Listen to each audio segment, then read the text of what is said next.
Hi friends, केम छो बधा? तमारुं खूब खूब स्वागत है मारा चेनल बीनास क्रिएशन गुजराती में। हूँ छुं बीना अने आजे हूँ तमारा साथे शेर करवा जई रही छूं नवरात्रि स्पेशियल फराळनी रेसिपी। तो आजे आपणे बनाववाना छीए फराળી સાઉં શાક। તો રસાવાળું છાલવાળું બટેટાનું શાક બનાવીશું અને મોરો સાઉં બનાવીશું। તો સૌ પ્રથમ તો અહીં આપણે સાઉં બનાવીશું। તો સાઉં માટે મેં અહીં તપેલી લઈ લીધી છે, તમે કુકર પણ લઈ શકો છો। તેનામાં 1 ચમચી જેટલું ઘી ઉમેરી દીધું છે। ઘીમાં આપણે અડધી ચમચી જીરું તતડાવી લેવાનું છે। તતડે એટલે આપણે અહીં 2 થી 3 ગ્લાસ જેટલું પાણી ઉમેરી દઈશું। હવે સ્વાદ પ્રમાણે અહીં આપણે મીઠું ઉમેરી દેવાનું છે। ત્યાર પછી આપણે થોડા એવા શેંગના દાણા ઉમેરી દેવાના છે। તમને જો બટેટું ઉમેરવું હોય તો સાઉમાં તમે બટેટું પણ વઘારમાં ઉમેરી શકો છો। ત્યાર પછી અહીં મેં 2 નાની વાટકી જેટલો સામો લઈ લીધો છે। સાઉં કે સામો તમે જે પણ કહો છો એ કમેન્ટમાં જરૂરથી કહેજો। તો અહીં આપણે સામો લઈ લેશું, તેને આપણે 2 થી 3 પાણીથી ધોઈ લેશું અને ત્યાર પછી આપણે આ સામાને વઘારમાં ઉમેરીશું। તો અહીં એકદમ ચોખ્ખા પાણીથી મેં સામાને ધોઈ લીધો છે। હવે આપણે અહીં આ પાણીમાં સામો ઉમેરી દઈશું।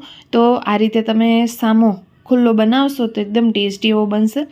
હું જનરલી મારા ઘરે આ રીતના સામો બનાવતી હોઉં છું અને જો તમને ઇન્સ્ટન્ટ બનાવવો હોય તો તમે આ સેમ પ્રોસેસ કુકરમાં કરી શકો છો। કુકરમાં તેની 2 વિસલ કરી લેવાની એટલે ઝટપટ એવો સામો રેડી થઈ જશે।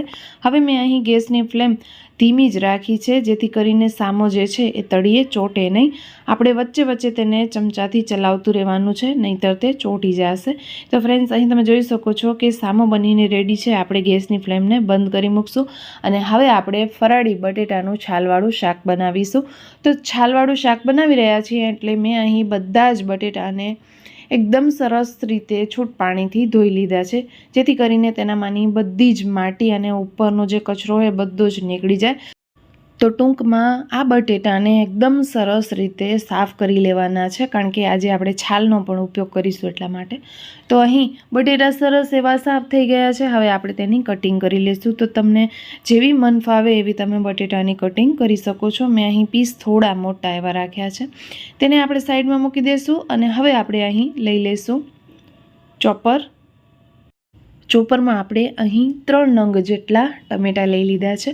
તો આ જે ટમેટાં છે એ દેશી ટમેટાં છે, ખાટા મીઠા ટમેટાં છે, તો એનાથી શાકનો ટેસ્ટ સરસ એવો આવશે। તો જો બને તો ત્યાં સુધી તમને આ જ ટમેટાં લેવાના છે અને જો ઘરમાં ન અવેલેબલ હોય તો તમે જે લાલ ટમેટાં આવે છે એનો પણ ઉપયોગ કરી શકો છો। તો હવે આપણે અહીં ચોપરમાં આ ટમેટાને ચોખ્ખા પાણીથી ધોઈ અને પછી આપણે તેને સમારી લેવાના છે। ત્યાર પછી ચોપરનું ઢાંકણું ઢાંકીને આપણે તેને ચોપ કરી લઈશું। તો અહીં તમે જોઈ શકો છો કે આપણે ટમેટાની એકદમ સરસ એવી ગ્રેવી કરી લેવાની છે। તો આ સેમ પ્રોસેસ તમે મિક્સીના જારમાં પણ કરી શકો છો। તો તેને આપણે સાઈડમાં મૂકી દઈશું। હવે અહીં આજે આપણે કુકરમાં શાક વઘારીશું બટેટાનું।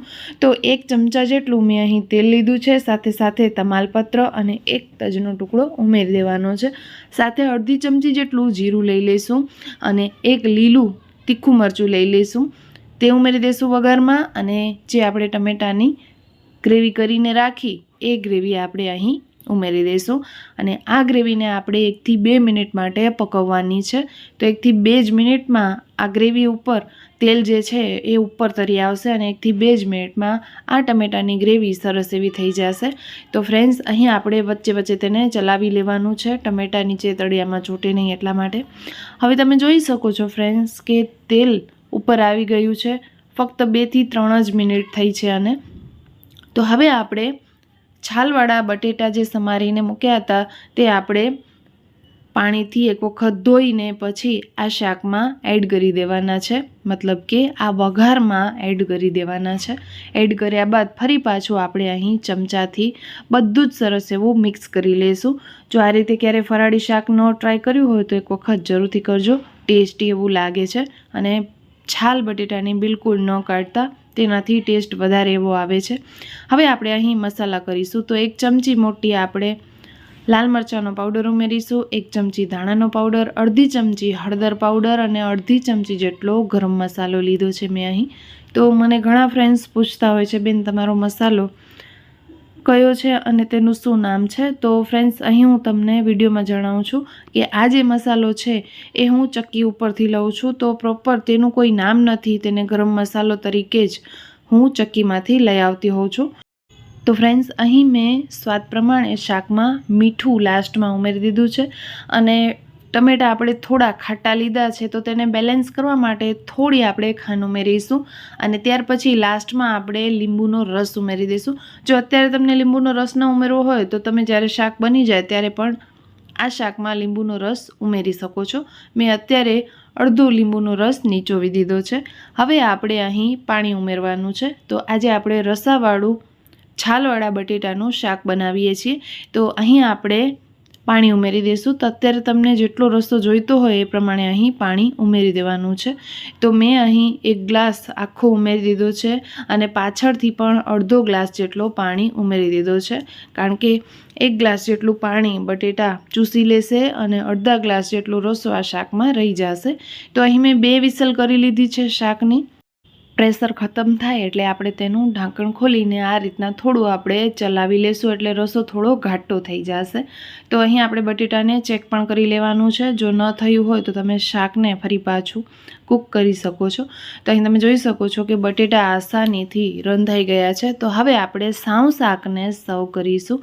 તો ફ્રેન્ડ્સ, અહીં તમે ફરાળી શાકમાં અમુક મસાલા જો તમે ન ઉમેરતા હોય તો તમે સ્કીપ કરી શકો છો. અમારે અહીં ખવાય છે એટલા માટે મેં યુઝમાં લીધા છે. તો ફ્રેન્ડ્સ, આપણે નવરાત્રિ માટે ફરાળી થાળી રેડી છે, આપણે તેને સર્વ કરી દઈશું. તો આઈ હોપ કે આજની મહેનત તમને બધાને ગમી હશે. જો ગમી હોય તો લાઈક કરજો, શેર કરજો. ચેનલ પર નવા છો તો સબસ્ક્રાઈબ કરીને જરૂરથી જાજો અને આવા જ નવા વિડીયો તમને જલ્દીથી મળતા રહે તેના માટે બાજુમાં રહેલા બેલ આઇકોનને જરૂરથી પ્રેસ કરજો, જેથી બધા જ નોટિફિકેશન તમને ઝટપટ મળતા રહે. તો ફ્રેન્ડ્સ, રેડી છે આપણા એકદમ ટેસ્ટી સાવ શાક. રેસીપી ગમી હોય તો કમેન્ટ જરૂરથી કરજો. ફરી મળીશું, ત્યાં સુધી આવજો બધા. જય Shri Krishna. Thank you for watching this video.